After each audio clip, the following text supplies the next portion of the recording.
আল্লাহর সঙ্গে বন্ধুত্বের জন্য চারটা বৈশিষ্ট্যের প্রয়োজন।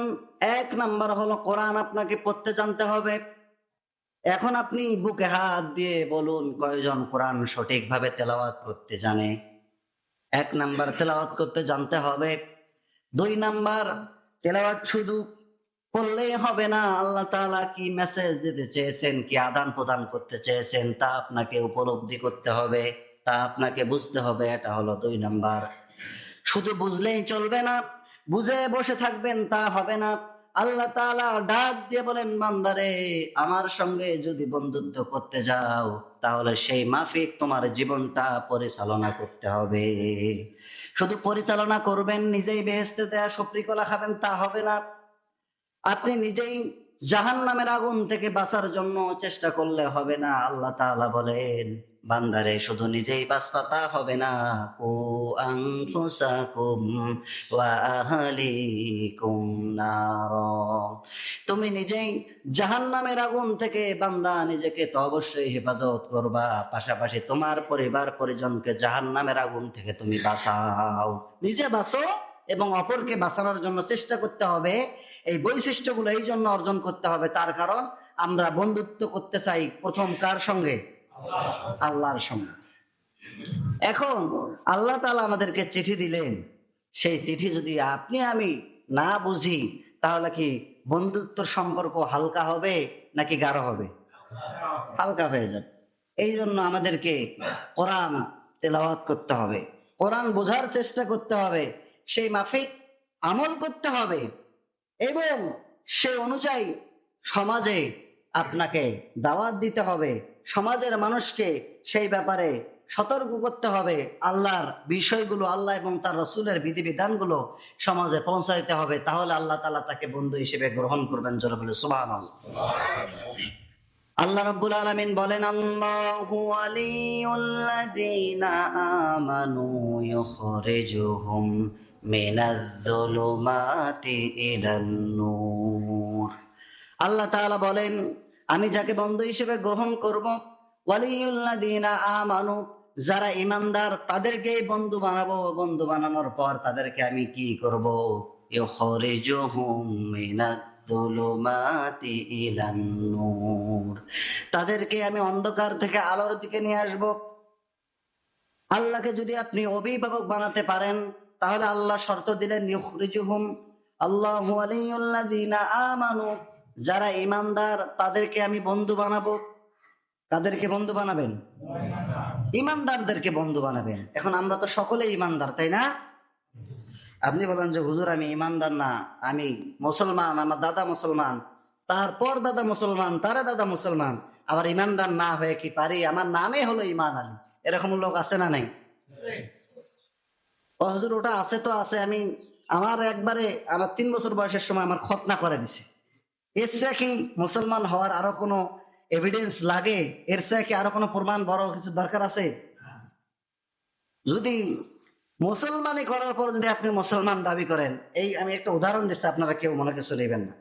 মুসলমান যদি খতনা করে দিয়ে মুসলমান হওয়া যায় আর বাকি কাজ না করে, তাহলে যে পাঠা ছাগল গুলো খাস করে দেওয়া হয় এরা তো বড় মুসলমান, ঠিক কিনা?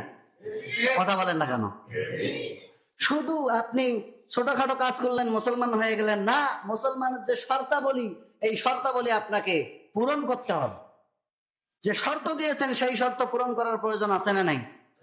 আল্লাহ অ্যানাউন্সমেন্ট করে এসেছেন অনেক আগ থেকে। রসুলের পূর্বে আরো অসংখ্য নবী রসুল পৃথিবীতে এসেছেন, তারাও একটি আহ্বান করেছিলেন যে আনি আবুদুল্লাহ ওয়াজতানিবুত তাগুত। সবাই এক দাওয়াত দিয়েছিলেন, লা ইলাহা ইল্লাল্লাহ।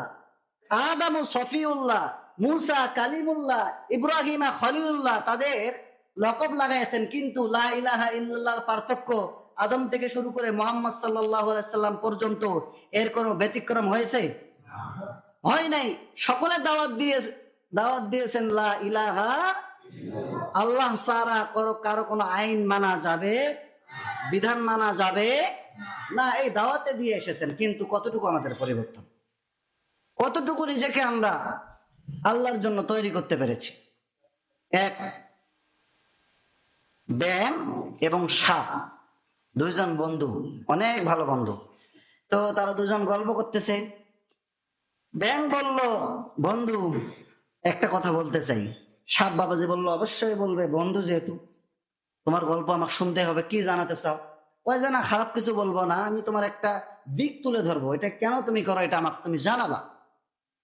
তো সাপ বাবাজি বললো যে হ্যাঁ বন্ধু বলো। ব্যাং বললো, বন্ধু তোমার সব ঠিক আছে, তোমার গায়ের রং সুন্দর, রোদের মধ্যে ঝিলকি মারে, এরপরে তোমার সবকিছু সুন্দর, পানির মধ্যে তুমি সাঁতার কাটতে পারো, অনেক তোমার গুণ। কিন্তু বন্ধু যখন তুমি সাঁতার কাটো তখন এরকম কিলবিল করে যাও কেন, ড্যান্স দাও কেন?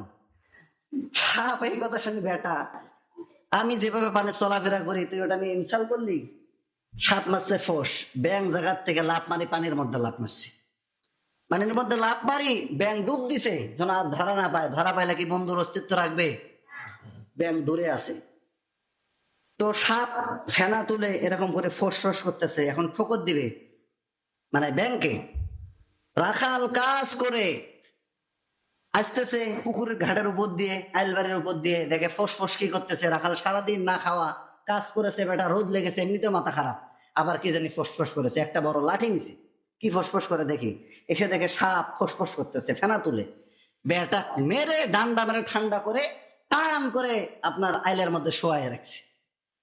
ব্যাং পুকুরের মধ্যে অনেকক্ষণ, বন্ধু এখনো কোনো খোঁজ খবর নাই, কি হলো? আমাকে তো তোমার আক্রমণ করার জন্য আসার কথা, ভালো কথাটা বললাম, কেন এত এরকম করে চলো, ড্যান্স দিয়ে চলো? তো ব্যাং দেখলো অনেকক্ষণ পর্যন্ত, দেখলো কোনো সাড়া নাই।